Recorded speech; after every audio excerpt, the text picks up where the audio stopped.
For a long time, Jacques Bourdillier had vowed he would never marry, but then unexpectedly revised his views. It happened suddenly in the summer while he was on a seaside holiday. One morning, as he lay on the sand watching the women emerge from the water, he was struck by the grace and beauty of a certain little foot. Raising his gaze, he became enraptured by the entire figure of the stranger, though in truth he could only make out her ankles and her head, visible from within a carefully fastened white flannel robe. Jacques Bourdillier was known as a rake and a voluptuary. At first, it was merely the elegant silhouette that attracted him, but he was soon completely captivated by the young girl's charming nature, simple, sweet, and tender, like her cheeks and lips. He was introduced to the family and made a favorable impression. Soon he was madly in love. Catching sight of Berthe in the distance on the golden sand of a long beach, he would tremble all over. In her presence, he fell silent and could not only not speak, but not even think. Something seethed in his chest, a noise rang in his ears, and his soul was in turmoil. Was this love? He did not know. He understood nothing, but he was firmly resolved, at all costs, to make this young woman his wife. Her parents were long reluctant to give their consent. They were troubled by the young man's dubious reputation. Rumor had it that he had a mistress, a long-standing, entrenched, and sturdy connection, one of those attachments that, even after being broken, continue to hold the soul in chains. Moreover, he was constantly falling in love, for a more or less lengthy period, with every woman who found herself within kissing distance. But now he seemed to have settled down and even refused a final meeting with the woman with whom he had lived for so long. A friend of his undertook to arrange a settlement to provide for his former love. Jacques paid, but wished to hear nothing more of her, trying to forget even her name. She wrote to him, but he left the envelopes unopened. Every week he recognized the clumsy handwriting of the abandoned woman, and every week his irritation with her grew. He would tear up the envelope and the letter together, without opening it, without reading a single line, knowing in advance all the reproaches and complaints it contained. As his parents still doubted his constancy, the trial was prolonged throughout the winter, and it was only in the spring that his proposal was accepted. The wedding took place in Paris in early May. It was decided that the newlyweds would not embark on a traditional wedding journey. After a modest home ball, with dancing for the young cousins, which was to end by 11 o'clock, so as not to prolong an already exhausting day of ceremony, the couple would spend their first night at her parents' home. In the morning, they would leave alone for the seaside, for the place dear to their hearts where they had met and fallen in love. Evening came. Dancing was underway in the large drawing room. The young couple had withdrawn to a small Japanese-style boudoir, hung with bright silks and dimly lit this evening by the soft glow of a colored lantern hanging from the ceiling like an enormous egg. Through the open window drifted an occasional fresh breeze, gently caressing their faces. The night was warm, silent, and imbued with the sense of spring. They sat in silence, holding hands and sometimes giving them a tight squeeze. She gazed with a dazed look, slightly stunned by the profound turn her life had taken, smiling and ready to burst into tears from the excitement, to faint from joy. It seemed to her that the whole world must change because of what had happened to her. She was filled with a vague anxiety, and her entire being, both body and soul, succumbed to an inexplicable yet sweet lassitude. He watched her intently, a concentrated smile on his face. He wanted to speak, but could find no words, and poured all his passion into the pressure of his hand. From time to time he whispered, "Berthe," and each time she would raise her eyes to him with a tender and meek movement of her eyelids. For a moment they would look at one another before her gaze fell again, captivated by his. Not a single thought occurred to them that they could share. They had been left alone, and only occasionally did a dancing couple, flitting past, cast a fleeting glance in their direction, like a discreet and friendly witness to their secret. A door opened to the side, and a servant entered carrying a tray with an urgent letter delivered by a messenger. Jacques started, snatched the letter, and was suddenly seized by a vague fear, a superstitious dread of sudden disaster.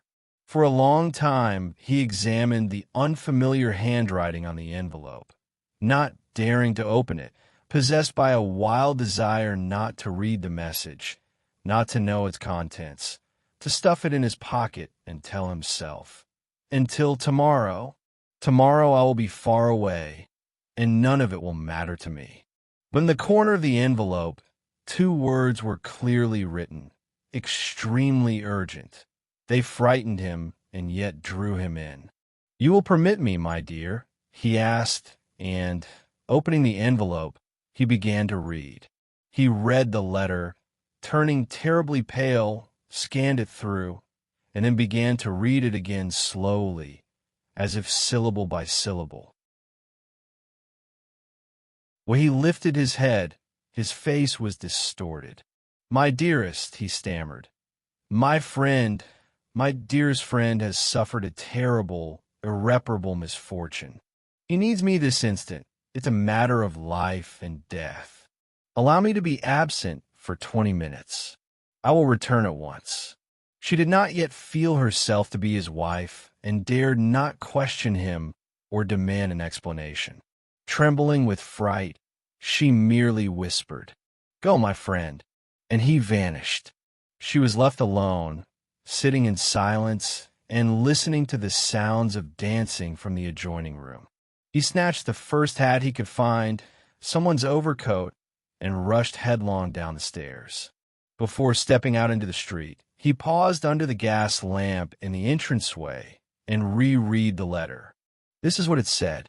"Sir, Mademoiselle Rave, apparently your former mistress, has given birth to a child and claims you are the father. The mother is dying and begs you to come. I have taken the liberty of writing to you to inquire whether you might consent to visit this unfortunate woman, who is most deserving of compassion, one last time. Yours faithfully, Dr. Bochard." When Jacques burst into the dying woman's room, she was already in her final agony. At first, he did not even recognize her. A doctor and two nurses were bustling around the bed. On the floor stood buckets of ice and lay towels soaked with blood. The entire room was awash with water.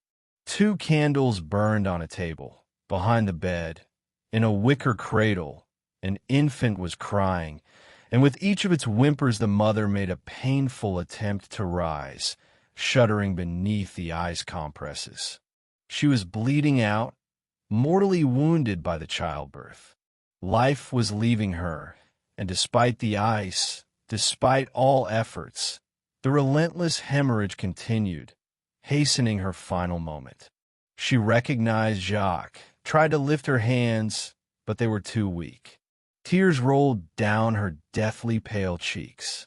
Jacques felt his knees beside the bed, seized her lifeless, hanging hand, and began to cover it with frantic kisses.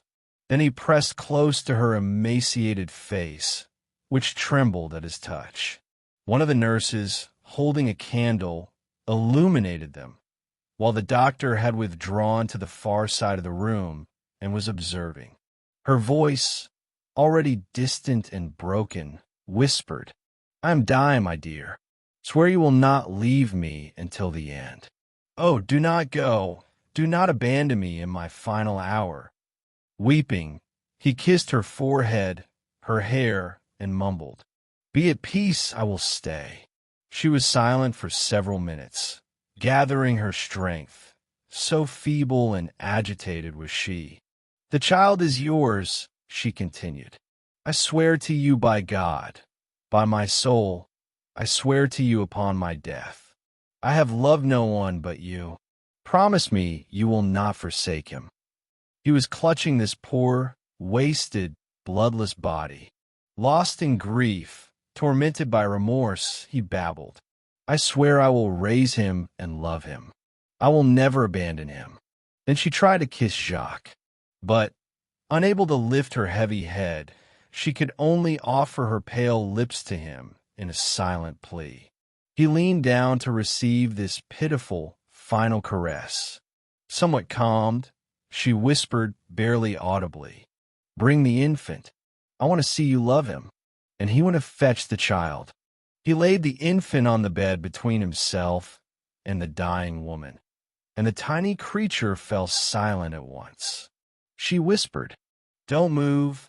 He froze, clutching her ice-cold hand in his hot one, a hand that now trembled with death throes, the very same hand that had once shuddered with tremors of love. He stole glances at the clock. The hand passed midnight, then 1 o'clock, then 2. The doctor had departed. The nurses, after moving about the room, had finally dozed off in their armchairs. The child slept, and the mother, with closed eyes, seemed to have found peace as well. When the pale dawn seeped through the drawn curtains, she suddenly threw up her arms so violently that she nearly knocked the infant to the floor. A gurgle rose in her throat, and she fell back upon the pillows, motionless and breathless. The nurses, rushing to the bedside, pronounced, "It is over."